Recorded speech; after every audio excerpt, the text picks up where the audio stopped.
the drums are still in quite a raw state at the moment. The next thing is to tune them up. So this is what's quite handy, is if you've got a bass line already there, you've got some chords, some sort of musical elements to work with. This can be a great help. If you don't, when you add the musical elements, you can then come back and tune up the drums. But as I do have some pads here, I thought it would make sense. Just turn them down a little bit. So I just want to be able to hear the drums quite clearly now. And we're going to start with the kick. So I can solo the kick like so. And we've got a volume. Again, I don't want to clip, but I can turn it up a little bit here just to figure out, just so it's loud enough just so I can figure out how to tune it. So we're going to get transpose.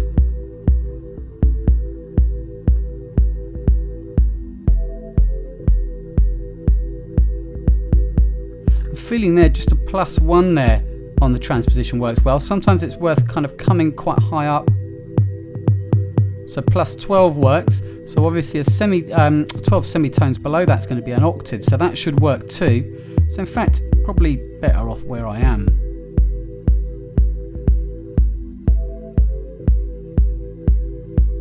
But it gets a little bit murky when you're down there in the low end, so I think +1, that sounds good to me. Next thing, decay.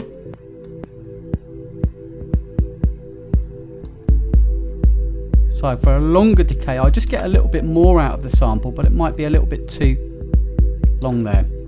Then I'm going to turn on the saturation, and depending on what genre you're going for here, you can add quite a heavy saturation to the kick.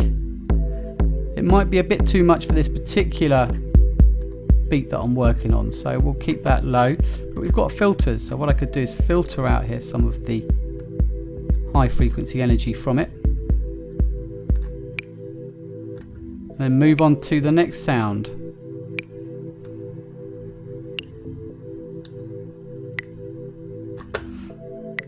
That's quite nice there, just lowering the pitch a little bit. I'm going to turn on the filter. This time I'm going to get a high pass filter. So what I'm doing here is I'm removing the low end from the sound. So a 30 Hertz here minimum, so we can take this up.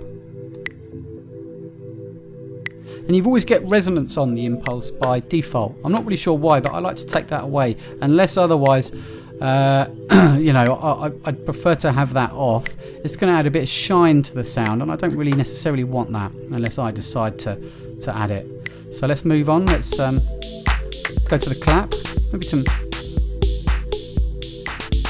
bit of drive to the clap. Turn it up a little bit, and maybe shorten the clap as well. That's quite nice. You can also transpose the clap. Just going to remove a little bit of low end from the clap. And then these two sounds that work quite well together, we're just going to come and adjust these.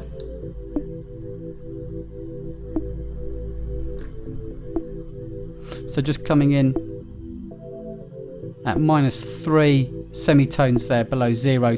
That to me sounds like it's a little better tuned. And then down here.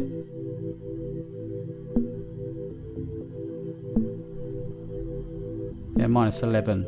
So again, all I'm doing is just using my ears here, just logically going with what I feel works.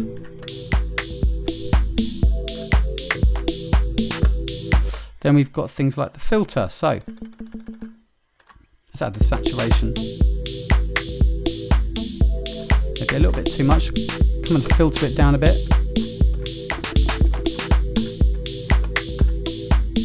Yeah, that's nice. Okay.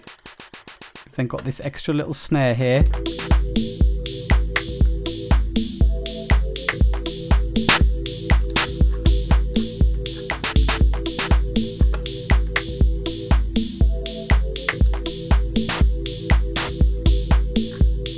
Going to take the decay down a little bit, shortening the length of the sound.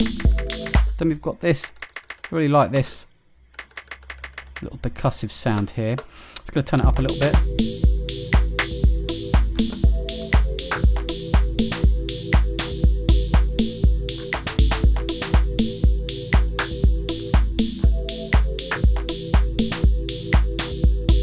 And again, maybe just filtering out some of the high frequencies from that sound.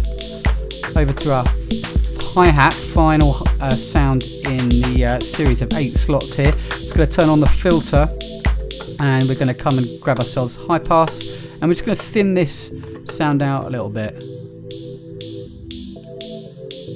We've also got the start of the sound here, so I can soften the attack at the very front of the sound. So now I've got this very soft hat,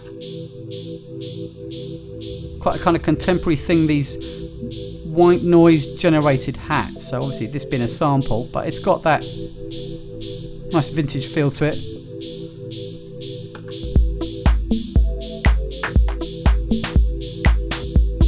And then there's extra features now that we can have a look at. So I'm going to solo the drums here. We're going to come to maybe some of these electronic tom sounds here, and I'm going to adjust the random percentage amount to the transpose, and I'm only going to go up about sort of 3% or so. Okay, we're also going to do the same here with the panning. Going to come to the other sound, and again just adjusting the random amount. If you go too strong here, you'll notice it will jump in semitones quite randomly. All I want is a slight bend in the sound a little bit. So we'll do the same with the pan.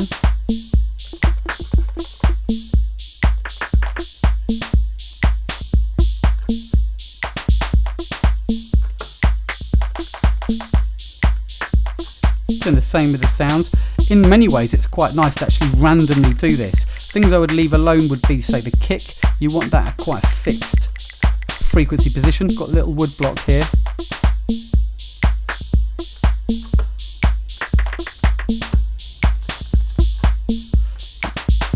So adding some random pan to the hat, you can hear that moving from left to right, and yeah, great. So we've also got here another great feature, which is the stretch as well.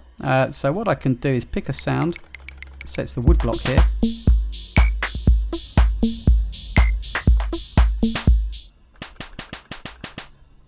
stretch,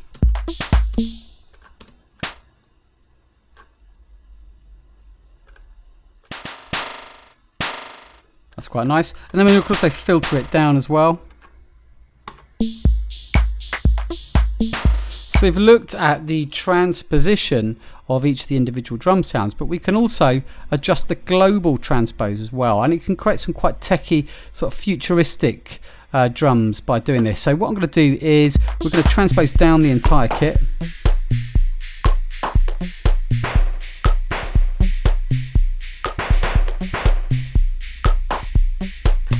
Okay, so I'm going to go down 11 semitones, and I quite like the kind of the moodiness down there, but I don't want all of the drums to be that far down. So what I'm going to do is now come to the kick, and I'm going to go up 11 semitones. So what I'm doing is I'm bringing the kick back to its original tuning here. So it was on +1, so we're going to go up to +12. So you can hear the random tuning there. It might be a little bit too much, the random transposition. That's quite nice. And then I'm going to go up 11 semitones again.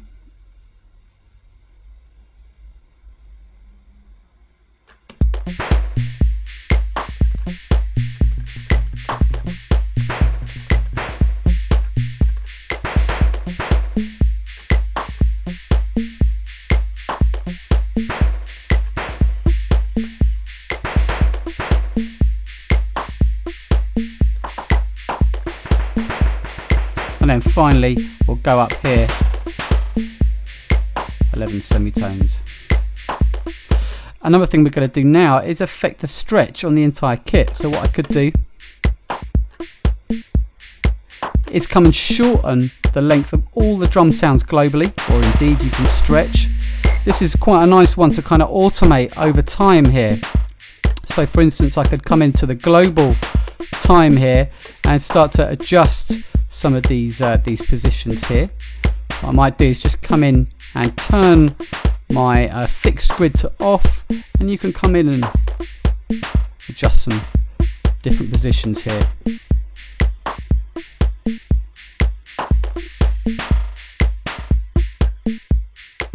But we can take that a little bit further.